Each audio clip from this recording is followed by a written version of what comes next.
Bonjour David Rivoire. Bonjour. Alors vous représentez aujourd'hui, et d'ailleurs de façon pérenne, l'association Montrieux le Hameau.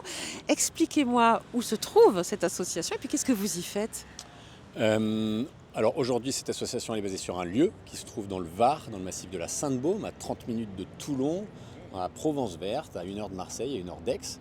C'est un ancien monastère chartreux. Vous nous vendez du rêve là. On dirait, attendez, c'est pas fini. Monastère chartreux du XIIe siècle, vieille pierre, alimenté par sa propre source, pas d'eau de ville, au milieu d'un parc naturel de 700 hectares absolument incroyable. On ne sait pas que le Var est très boisé, mais c'est le deuxième département le plus boisé de France. Donc un lieu assez exceptionnel. On y fait une activité très variée. Alors on peut appeler ça un tiers-lieu, même si j'aime pas toujours ce mot, parce qu'il désigne de choses tellement hétérogènes qu'on ne se reconnaît pas pleinement dedans. Mais en tout cas, la manière dont on peut le résumer, c'est que d'abord le bien est détenu par une coopérative. Donc ça permet de le sanctuariser sur son intention de l'économie sociale et solidaire. Et ensuite, on va opérer deux activités. Une activité marchande, on est un lieu réceptif, donc on est un espèce de groupe hôtelier, Center Parks, Club Med, éco-responsable. Donc on va faire des séminaires, des mariages, des anniversaires. On va avoir un restaurant, on va accueillir des touristes parce qu'on est à 15 km de la Méditerranée. On va avoir un centre de formation, on va faire des concerts, on va faire des festivals. Et ça, c'est une activité qui pratique des prix margés et qui a pris l'engagement que 100% de ses excédents restent dans le projet. Et ces excédents vont à l'activité non marchande. Alors justement, quelle est-elle cette activité non marchande sur ce Eh lieu de la Sainte-Baume? Et cette activité non marchande, elle pourrait se résumer à mettre le domaine à disposition de tous ceux qui en ont besoin et qui n'en ont pas les moyens, c'est-à-dire tourisme social. On propose des vacances à des familles qui ne partent pas en vacances, financées par chèques vacances, CAF, mécènes. On va faire des séjours de répit, de remobilisation, de reconstruction. Répit, exemple, ça commence lundi, là, un séjour pour des aidants.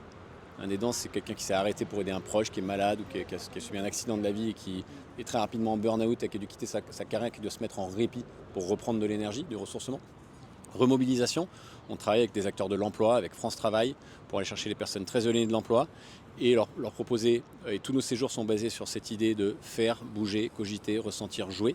On va reprendre d'abord une envie avant d'aller chercher une compétence pour retravailler, donc une envie de refaire société, une envie de refaire un projet.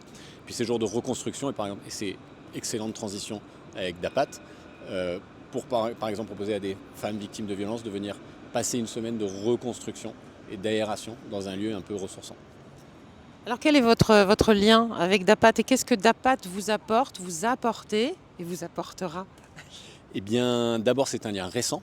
On s'est rencontrés il y a peu de temps, donc on est en discussion. Il y a deux liens qui sont en train de se créer. Le premier, c'est l'amorçage de nos séjours à destination des publics femmes, parce que comme on le disait tout à l'heure, avant de pouvoir sensibiliser les pouvoirs publics au fait de se mettre en mouvement, il faut d'abord amorcer la pompe. Et pour ça, il faut que des gens comme Daniel et Patrick puissent nous proposer, et c'est super, et c'est vraiment ça, je trouve, le sens de ce qui se passe à DAPAT, de montrer qu'on sait faire, de montrer qu'on peut le faire, de montrer que ça marche, pour qu'ensuite, le pouvoir public dise, ah bah tiens, ça c'est intéressant, on va aussi nous participer à ce truc-là, parce qu'effectivement, l'expérience de nous, les associations, c'est quand on va taper à leur porte, il se passe 10 ans avant que parfois ça bouge. Donc ça, c'est le premier lien. Et le deuxième lien, c'est qu'on a inventé la notion de co-coopérative.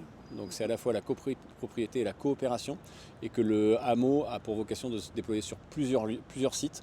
Et pour ça, on propose à des co-coopérateurs de financer la coopérative, qui est à la fois l'achat d'un bien immobilier, mais l'administration collégiale, et on travaille beaucoup sur la gouvernance partagée et l'intelligence collective, pour qu'il y ait plusieurs hameaux basés sur le principe que je viens d'évoquer, et qu'on devienne un peu le référence des centres de vacances associatifs et éco-responsables. Et voilà, c'est ça qu'on est en train de construire.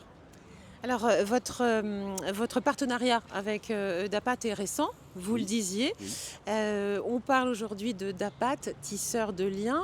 Qu'est-ce que vous pensez pouvoir apporter à DAPAT et à ce réseau qui a grandement besoin de conseils, d'échanges, de transmission? Oui.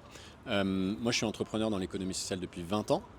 Donc j'ai vécu la période bisounours, puis tiens, ils sont intéressants, puis ils sont à la mode, donc après cette crise de sens, etc. Je dis souvent que je suis apatride, parce que dans le monde capitaliste, je suis un bisounours, mais dans le monde de l'ESS, je suis plutôt comme un requin, parce que je parle d'argent. Et donc, d'abord, ce que je peux apporter à DAPAT, à Tisseur de Liens, c'est du temps. J'ai la chance depuis 20 ans d'avoir beaucoup d'équipes et d'avoir du temps personnel pour me dédier à ce type de projet. Et j'ai très envie, et on a commencé à en discuter, d'adresser 3 sujets. Le premier, c'est la santé mentale des entrepreneurs sociaux. qui ont la double peine. Ils sont entrepreneurs, et ça on sait que c'est intéressant, mais ils sont entrepreneurs sociaux, ce qui est très douloureux parfois. C'est le premier sujet. Le deuxième, c'est le complexe de l'argent. Revendiquer d'avoir une autonomie grâce à l'argent et d'accepter que l'argent est un carburant et pas un objectif, mais qu'il est nécessaire, parce que c'est ce qui pénalise l'émergence de l'économie sociale. Et le dernier, et vraiment ça fait 20 ans que je documente ça, c'est aller chercher l'acceptation de sa légitimité à être pour déployer une politique commerciale et marketing qui permet de grandir. Et ça, je pense qu'on peut y réfléchir à monter une boîte à outils là-dessus et accompagner les entrepreneurs de tisseurs de liens. Pour terminer, un mot, un qualificatif, une petite phrase pour définir Dapat et ce nouveau réseau. Qu'est-ce que ça vous inspire? Je vais dire un mot qui vient d'une autre vie, mais qui est aussi beaucoup dans le mot, c'est convivialité, qui est un mot beaucoup plus large que ce qu'on peut parfois lui donner comme définition, qui est simplement boire un coup au bar. Et dans une autre vie qui existe en parallèle, qui s'appelle le Social Bar et l'école de la convivialité, on travaille beaucoup sur ça. Et on sort d'un cocktail qui est vraiment très convivial. Et la convivialité, c'est quelque chose qui vient du fond, c'est pas un concept qui se déploie stratégiquement. Et je crois que c'est... nous, dans notre école de la convivialité, on part du principe que c'est la base de tout. C'est la base qui permet l'émergence de toute autre coopération. Et donc voilà, c'est le mot que j'ai envie de retenir pour Daniel et Patrick. Merci beaucoup, David Rivoire. Merci à toi.